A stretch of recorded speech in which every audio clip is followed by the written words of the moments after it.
Hello दोस्तों, नमस्कार।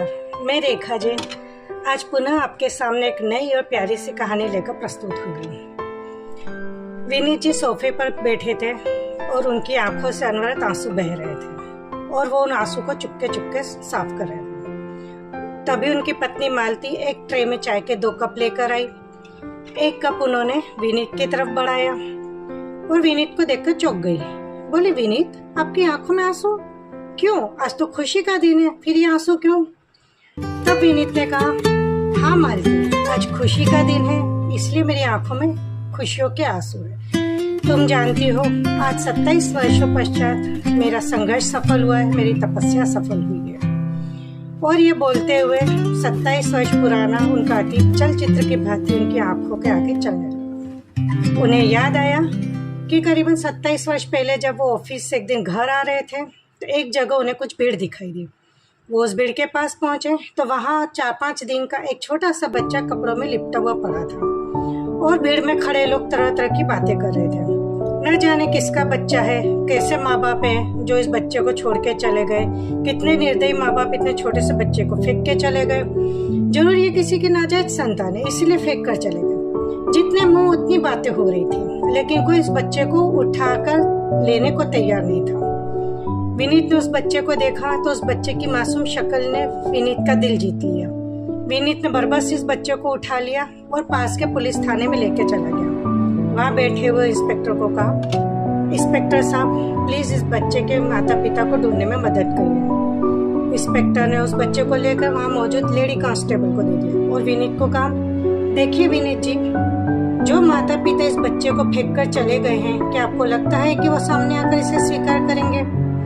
ये बच्चा उनके लिए अवांछनीय है, जब भी तो वो इसको फेंक कर चले गए, इसलिए इसके माता पिता का मिलना मुश्किल है। लेकिन फिर भी हम हमारी तरफ से पूरी कोशिश करेंगे इसके माता पिता को ढूंढने की, और कुछ खबर मिलती है तो आपको इत्तला करेंगे। विनीत फिर अपने घर चला गया। 3 दिन बाद इंस्पेक्टर का फोन आया विनीत के पास। विनीत वापस पुलिस थाने गया। वहाँ मौजूद इंस्पेक्टर ने कहा, देखिए विनीत जी, जैसा हमने कहा था वैसा ही आप खुद सोचिए, ये बच्चा उनकी अवांछनीय संतान है। इससे छुटकारा पाने के लिए ही इसके माता पिता इसे फेंक कर चले गए हैं, इसलिए वो तो सामने से आकर स्वीकार नहीं करेंगे, इसलिए इसके माता पिता का मिलना नामुमकिन है।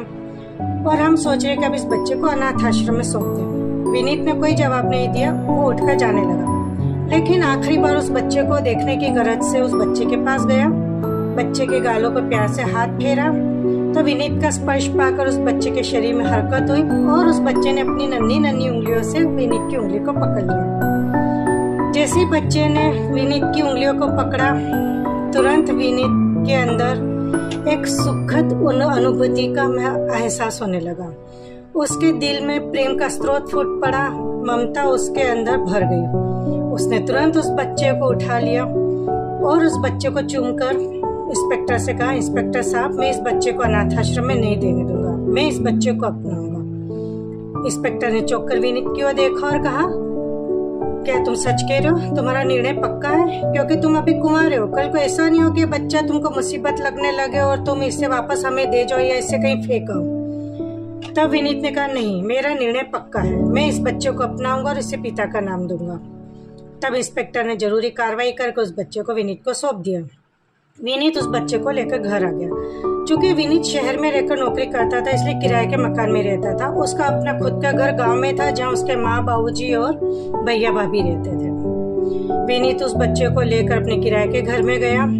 अब उसके सामने यह मुसीबत थी कि इतने छोटे बच्चे को दूध कैसे पिलाएं।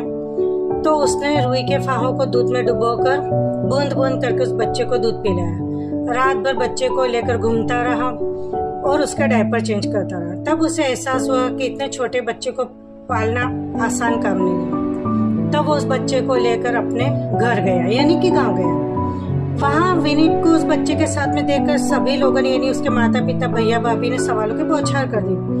विनीत, ये बच्चा किसका है? किसको लेकर साथ में आ गए? किसका बच्चा है? तब विनीत ने कहा, शांत शांत, मैं आपके सब सवालों का जवाब दूंगा, मुझे अंदर तो आने दो। तब विनीत ने उन सबको बताया कि किन परिस्थितियों में बच्चा मिला। तब फिर वो लोग सब उसके ऊपर टूट पड़े। तुम ये किसका पाप उठा लाए हो? किसी की नाजायज औलाद को उठा लाए हो। हम इस पाप को घर में नहीं रख सकते, तुम इसे अनाथ आश्रम में भेज दो। तब विनीत ने कहा, ये क्या कह रही? इसको पापी कह रहे, इसको पाप कह रहे हैं आप? पापी तो वो लोग हैं जिन्होंने इसको पैदा करके मरने के लिए छोड़ दिया। आप खुद सोचो, क्या ये बच्चा अपनी इच्छा से इस दुनिया में आया है? इसको तो लाया गया है, ये अपनी इच्छा से तो आया नहीं है। ये तो बेकसूर है। जब इसका कोई कसूर ही नहीं है तो हम किस कसूर की सजा दे रहे इसको? वो पापी वो लोग हैं जिन्होंने कुछ क्षण के मनोरंजन के लिए इसे पैदा किया और फेंक दिया। अगर आप लोग मेरा साथ नहीं देते तो भी मैं इस बच्चे को पालूंगा। माँ, बाबूजी, हम शादी करते हैं, अपने बच्चे पैदा करते हैं, उन बच्चों को पालते हैं और रुखसत हो जाते दुनिया से। इसमें नया क्या है? लेकिन परमात्मा ने जो जिंदगी दी है हमें, उसका हम सदुपयोग न करें, किसी अनाथ को हम उसको जिंदगी दे, उसकी जिंदगी संवार दे, तब तो हमारी जिंदगी की सार्थकता है। हाँ, तब तो हम उस परमात्मा से नजर मिला सकते हैं, वरना हमारे जीवन की क्या सार्थकता है? उसकी दलीलें सुनकर उसके माता पिता चुप हो गए। उन्होंने उस बच्चे को अपना लिया, लेकिन उसकी भाभी ने फिर भी उस बच्चे को नहीं अपनाया। वो मुंह सिकोड़ कर चली गई। पता नहीं विनीत भैया किस मुसीबत को घर ले आए हैं। उसकी माँ ने उस बच्चे को 15 दिन तक संभाला, पर विनीत छुट्टियां लेकर घर आया था तो उसने कहा, माँ मुझे ऑफिस जाना है, क्या आप लोग मेरे साथ चलोगे इस बच्चे को संभालने के लिए?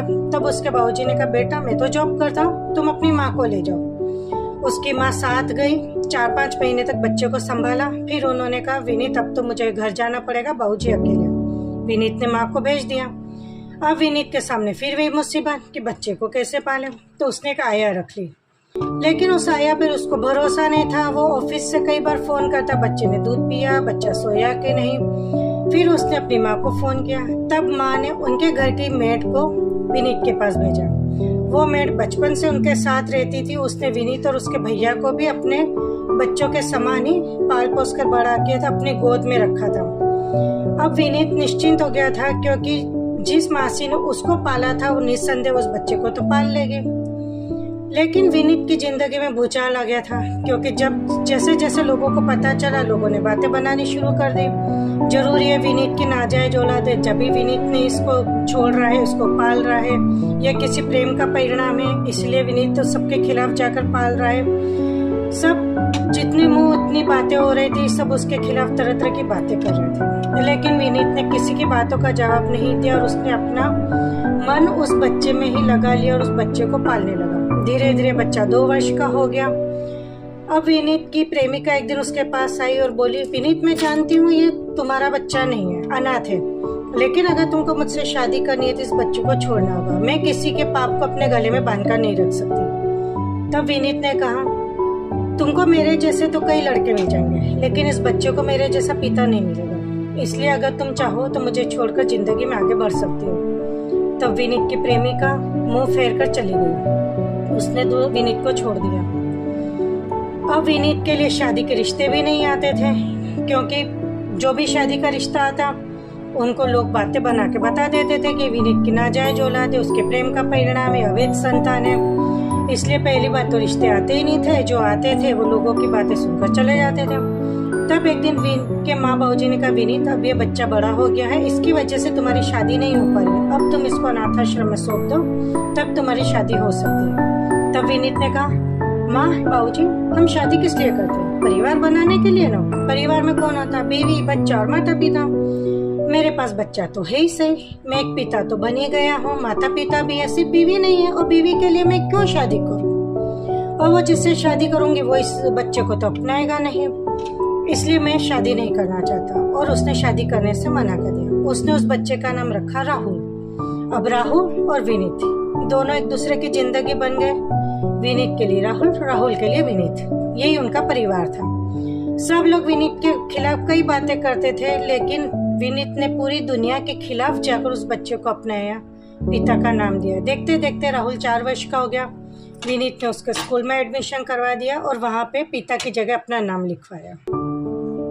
अब वो ऑफिशियली उसका पिता बन चुका था। तभी विनीत के ऑफिस में एक नई लड़की आई जिसका नाम मालती था। विनीत के ऑफिस वाले सभी जानते थे, उसके कलीग, कि ये विनीत का बच्चा नहीं है, अनाथ बच्चा किस परिस्थितियों में विनीत को मिला था।